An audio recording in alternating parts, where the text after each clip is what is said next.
Sodomie la première nuit, y avez-vous réfléchi? Vous vouliez le grand amour, il a fui au petit jour. Bonjour, good morning. Je suis Bénédicte Anne, votre love coach depuis 2004. Ici, on parlera toujours cash mais jamais trash, d'amour, de célibat et de schéma relationnel. C'est parti! Faut-il croire Brassens quand il assène que 95 fois sur 100, la femme s'emmerde en baisant. à entendre les hommes, ils n'ont jamais eu de partenaire qui simule, alors que quand on pose la question aux femmes, elles sont extrêmement nombreuses à répondre que oui, elles l'ont déjà fait. D'ailleurs, selon une étude, près de 80% des femmes interrogées font semblant au lit une fois sur deux lors des relations sexuelles vaginales. Pour 25%, c'est même 90% du temps. Cela n'arrive pas qu'aux autres. Certaines femmes ont déjà simulé, simulent ou simuleront un jour. Tout homme a été ou sera le mauvais coup de quelqu'un. C'est souvent lors d'un rapport par pénétration que les femmes qui simulent le font. Si elles n'arrivent pas à atteindre l'orgasme et que le rapport semble être long, elles se sentent d'un coup coincées dans une impasse et n'ont qu'un désir, en finir dignement sans vexer leur partenaire. L'objet de ce podcast n'est pas de vous apprendre à vérifier si elle simule ou pas, encore moins de vous expliquer comment la faire jouir, mais de comprendre si elle simule, pourquoi elle le fait. Je ne parlerai pas non plus de celles qui ne jouissent pas. J'ai déjà développé le sujet dans le podcast Peine à jouir, frigide. Ni des hommes qui, eh oui, ça existe, simulent eux aussi. Ne vous inquiétez pas, je donnerai à la fin de mes réflexions des clés pour vous, mesdames, si vous avez envie de comprendre ce qui se joue derrière cette simulation qui est devenue pour vous quasi institutionnelle. Enfin, si vous simulez ponctuellement, rarement, par fatigue ou par stress, prenez un peu de recul par rapport à ce qui va suivre. Je vous rappelle que lundi 13 septembre à Paris, il y aura un café tantra dans lequel évidemment nous allons pratiquer, que le 15 il y aura un café coaching et que si vous n'habitez pas la région parisienne, vous pouvez participer au webinaire du 19 septembre, 3 secrets pour réussir votre casting amoureux. Les liens pour vous inscrire sont ci-dessous et si vous écoutez le podcast directement sur une plateforme, allez donc visiter la chaîne YouTube Bénédicte Anne. L'un des grands problèmes de la simulation sexuelle, c'est qu'en réalité, ce sont surtout les femmes qui la pratiquent. Quant à vous, messieurs, vous semblez éprouver de grandes difficultés à savoir si votre partenaire prend réellement son pied au lit. Eh bien, figurez-vous que 2 hommes sur 3 se déclarent incapables de savoir si leur conjointe a atteint l'orgasme lors de leur dernier rapport sexuel.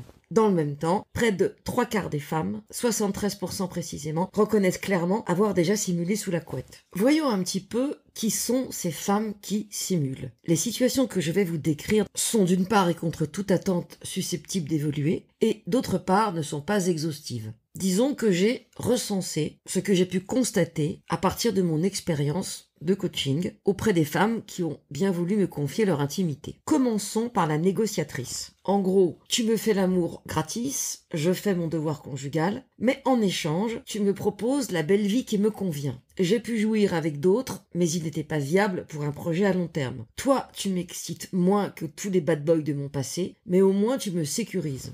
Donc pour ne pas vexer l'autre, pour lui faire plaisir, pour qu'il ait l'impression que tout va bien, que c'est bon, qu'il est un bon amant, certaines femmes vont commencer à simuler. Dans la mesure où il existe des hommes qui prennent très mal l'absence de jouissance chez leur partenaire, qui est supposé en fait être le clou de leur intimité et en particulier de ce moment qu'ils se sont donné pour se retrouver. C'est aussi pour éviter la discussion que certaines femmes simulent. Parce qu'il y a des hommes qui se vexent réellement, qui en font presque une affaire personnelle, et pour cette raison, ça devient compliqué. Certaines femmes pensent qu'il faudrait que les hommes acceptent que les femmes ne jouissent pas forcément tout le temps, et quand on y réfléchit bien, c'est le monde à l'envers. Avant mai 68, et en particulier avant Master et Johnson, l'orgasme des femmes n'était absolument pas pris en considération. La négociatrice considère la simulation comme un acte d'amour. Il permet d'arranger, entre guillemets, les choses. Pour elle, arranger, entre guillemets, les choses ne signifie pas que l'on triche. Ça n'a rien à voir avec, par exemple, le fait d'avoir un amant. Les rapports humains sont comme ça, et le sexe ne fait pas exception au compromis qu'elle fait déjà dans son couple. Et pour elle, la simulation permet d'équilibrer les choses. Soit. Intéressons-nous maintenant à la manipulatrice. De son point de vue, c'est le sexe m'indiffère, ne me procure rien. Ça n'a jamais été le cas, ça ne le sera jamais. En tout cas pas avec toi ici et maintenant. Et comme j'ai le pouvoir de te faire jouir, je te mène par le bout du nez et j'obtiens de toi ce que je veux. En général, c'est des enfants, un confort de vie, de l'argent, des cadeaux. Oui, je sais, ce profil vous dérange, pour autant il existe.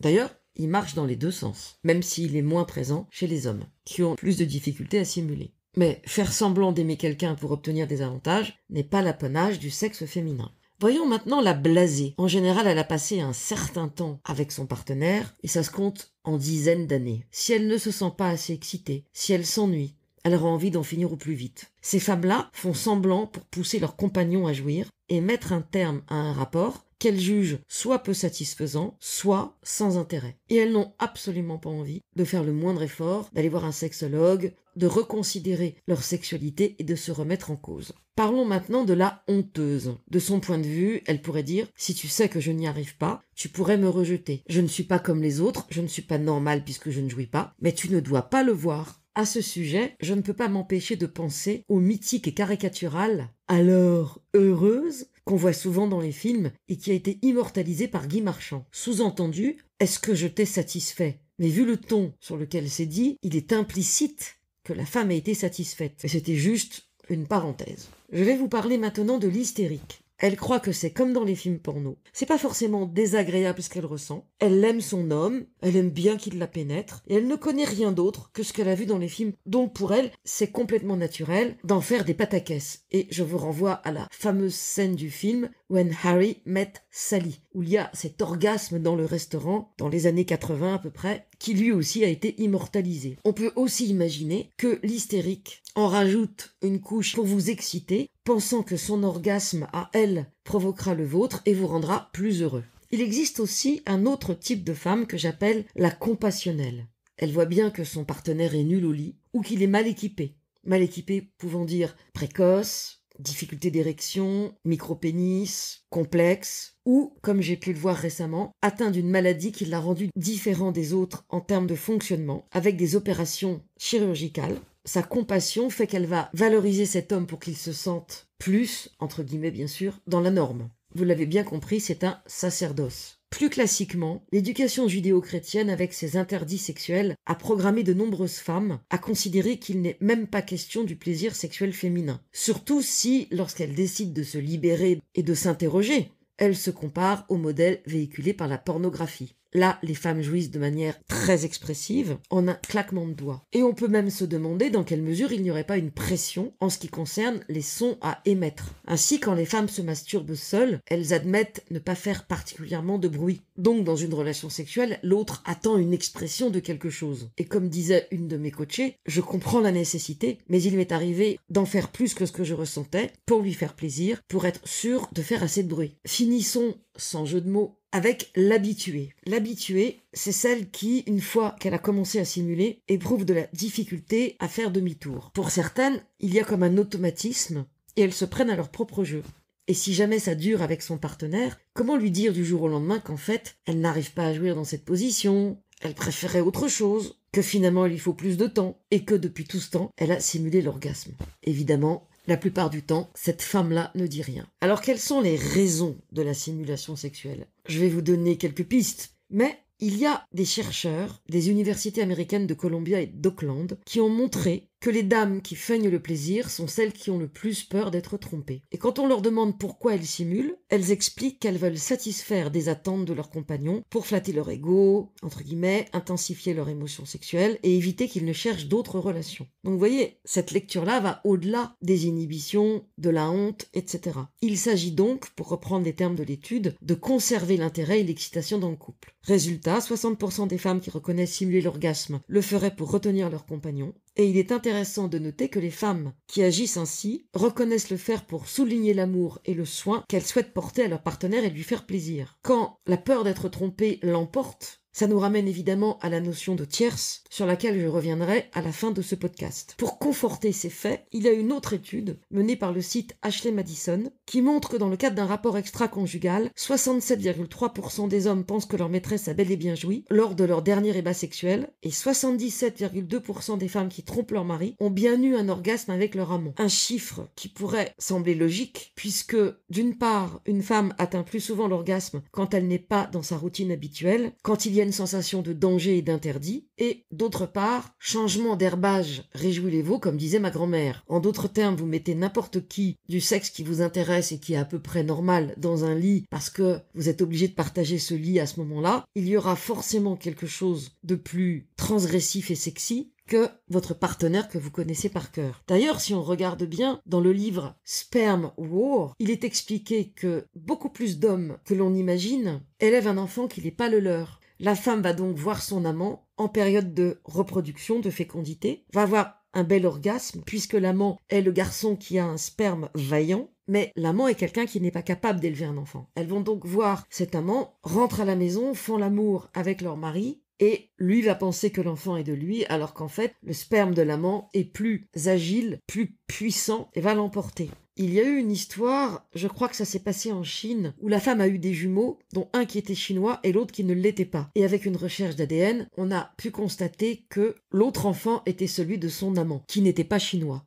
C'est rare, mais cela arrive. Pour autant, tous ces chiffres sont bien sûr à prendre avec des pincettes, car une autre étude canadienne a publié dans les archives des comportements sexuels que les hommes et les femmes étaient bien plus perspicaces que ce que l'on croit sur le niveau de satisfaction sexuelle de leur partenaire, même si personne ne moufte, personne n'est dupe. D'autres études, menées par des chercheurs de l'université de Waterloo et du Canada, ont démontré que les signaux que les couples s'échangeaient étaient bel et bien reçus de la part de l'un et l'autre des partenaires. Donc contre toute attente, les couples qui communiquent sont capable de sentir si l'autre simule ou si en tout cas l'autre est satisfait. Enfin, on peut se demander si cette simulation de l'orgasme ne reflèterait pas un symptôme qui serait bien sûr celui d'un dysfonctionnement, d'un manque de confiance en soi, ou tout simplement ne s'agirait-il pas d'un programme d'enfance qui a conditionné la simulatrice à penser qu'elle ne serait jamais à la hauteur, qu'elle était nulle et que pas un homme ne voudrait d'elle. Alors pour le garder, ou pour faire bonne figure, ou pour ne pas qu'il puisse voir en elle la pauvre petite chose misérable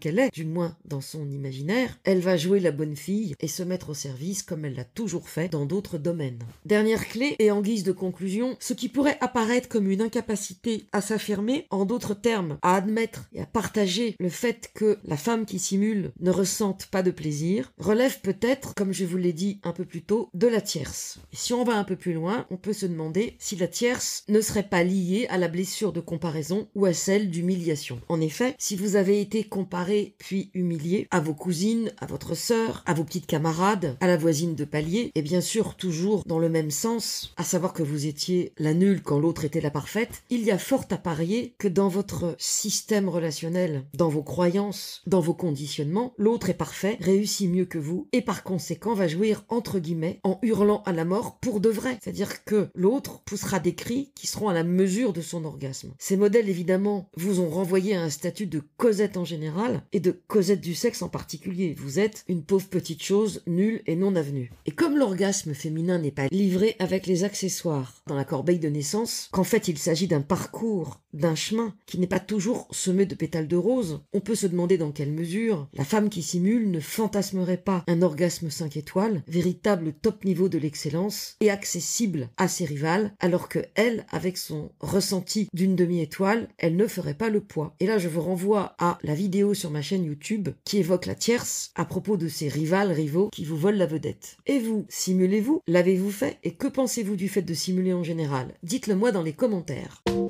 Merci d'avoir écouté ce podcast jusqu'au bout.